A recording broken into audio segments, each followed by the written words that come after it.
पहिला सपन देवकी देखै तो पहिले पहर देखै पहिले पहर देखै हो राम बसवा क दुई रे करैले आंगनवा हमरे लहरई आंगनवा हमरे लहरई हो।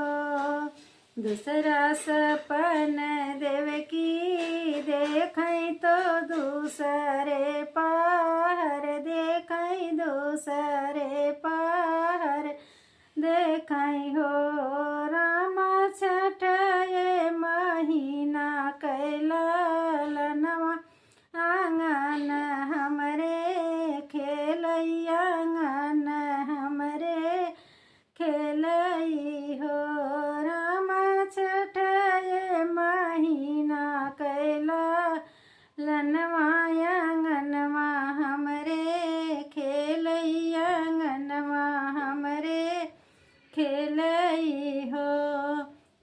तीसरा सपन देवकी देखै तो तीसरे पहर देख तीसरे पहर देखै हो राम धाई के चतुर भुज रूप पर प्रभु दर्शन दीन प्रभु दर्शन दीन हो।